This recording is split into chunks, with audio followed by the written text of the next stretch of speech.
Sir ನಮಸ್ತೆ sir. Sir ನಮಸ್ತೆ. ನಮಸ್ಕಾರ. ಸರ್ ಈ ಗೆದ್ದಿ ನಿಮ್ದೇ ಅಲ್ವಾ? ಅಲ್ಲ, ಬೋಲೇಂದ್ರ ದೇವ್ರದ್ದು ಎಂತಕ್ಕೆ?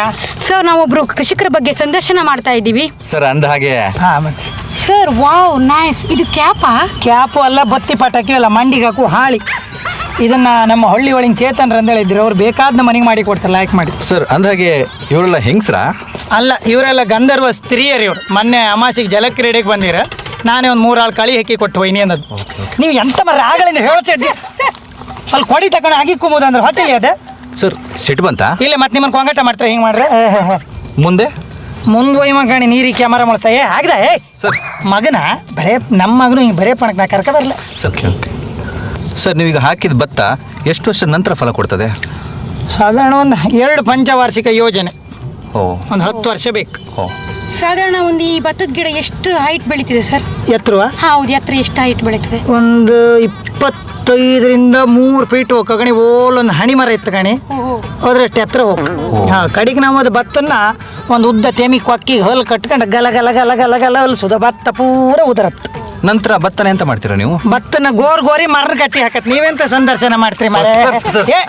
ಹಾಗೆ ಮರ ಸೊಂಟ ಮರಿತ್ರಿ ಇಲ್ಲ. ರೈತರು ನಮ್ಮ ದೇಶದ ಬೆನ್ನೆಲುಬು ಸರ್. ಅದಕ್ಕೆ ಜಾರ್ಸಿ ಸೋನಾರ್ ಜಾರ್ಸದ್ದೆ ನೀವು? ಹಾಗಲ್ಲ ಸರ್, ಸರ್ ನೀವೊಬ್ರು ಪ್ರಗತಿಪರ ಕೃಷಿಕನಾಗಿ ನಮ್ಮಂತ ಯುವಕರಿಗೆ, ಯಂಗ್ಸ್ಟರ್ಸಿಗೆ ಏನು ಹೇಳಲಿಕ್ಕೆ ಇಷ್ಟಪಡ್ತೀರಾ? ನೀವೆಲ್ಲರೂ ಇನ್ನು ಬೈಲಿ ಬಪ್ಪತ್ತಿನ ಪ್ಯಾಂಟ್ ಹಾಕ ಬಪ್ಕಾಗ ಇದೇ ನಾ ಹೇಳು. ಹಾಗಲ್ಲ ಸರ್, ಕೊನೆಯದಾಗಿ ಏನು ಹೇಳಲಿಕ್ಕೆ ಇಷ್ಟಪಡ್ತೀರಾ? ಕೊನೆಯದಾಗಿ ಇನ್ನು ಮಳಿ ಬಪ್ಪದೊಳಗೆ ನೀವೆಲ್ಲ ಮನೆ ಸೇರ್ಕೊಂಡು ನನ್ನ ಕಳಿಯಕ್ಕೆ ಹೋಗ್ಬಿಡಿ ಅಷ್ಟೇ.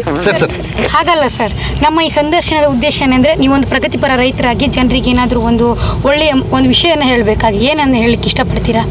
ಅಯ್ಯೋ, ವಿಷಯ ಹೇಳೋದು ಅಂದ್ರೆ ಮತ್ತೇನಲ್ಲಮ್ಮ, ಈ ಭೂಮಿ ಎಂಬುದು ಹೇಗಳಿಗೂ ಇದಕ್ಕೆ ಹಾಕದ್ದು ಬಿತ್ತದ್ದನ್ನು ಯಾವತ್ತೂ ಭೂಮಿ ಇಟ್ಕಂತಿಲ್ಲ, ಮೋಸ ಮಾಡೋದಿಲ್ಲ. ಅದು ಬೆಳೆ ಕೊಟ್ಟೆ ಕೊಡುತ್ತೆ, ಮನುಷ್ಯನಿಗೆ ಹಸಿವು ಹಿಂಗೆ ಇಡೋದಿಲ್ಲ. ಅದಕ್ಕೋಸ್ಕರ ಹಬ್ಬಕ್ಕೆ ವರ್ಷಕ್ಕೊಂದ್ಸರಿ ಹಬ್ಬ ಬಂದಲ್ಲಿ ದೇವ್ರನ್ನ ಹೆಂಗೆ ನಾವು ಶೃಂಗಾರ ಮಾಡುತ್ತೋ ಹಾಗೆ ವರ್ಷಕ್ಕೊಂದ್ಸರಿ ಭೂಮಿಗೆ ಹಸಿರು ಉಡ್ಸೋಕ್ಕೆ ಆಗಲಿಕ್ಕೆ ನಮ್ಮನ್ನು ದೇವ್ರು ಲೈಕ್ ಮಾಡಿ ಕಾಂತ, ಭೂಮಿ ಲೈಕ್ ಮಾಡಿ ಕಾಂತಾಳೆ ಅಷ್ಟೇ. ಮತ್ತು ದುಡಿಯುವವರೆಗೂ ತಂದು ತಿಂಬುದು, ಭೂಮಿ ಇದ್ದವರು ಅದನ್ನು ಹಡು ಬಿಟ್ಟು ಅದನ್ನು ಹಡು ಹಾಕಿ ತಂದು ತಿಂಬುತ್ತಾರೆ.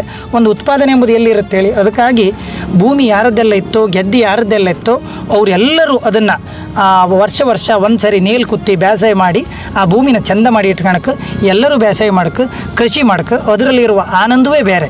ಕೃಷಿ ಮಾಡ್ತಾಯಿದ್ರೆ ಇದರಿಂದ ಎದುರು ಯಾವ ವ್ಯಾಯಾಮವೂ ಬೇಡ, ಇದೇ ಒಳ್ಳೆಯ ವ್ಯಾಯಾಮ ಅಂತ ಹೇಳ್ತಾ ಜನರಿಗೆ ನಾನು ಹೇಳೋದಷ್ಟೇ, ಯಾವಾಗಲೂ ಕೂಡ ಕೃಷಿಯನ್ನು ಕೈ ಬಿಡಬೇಡಿ.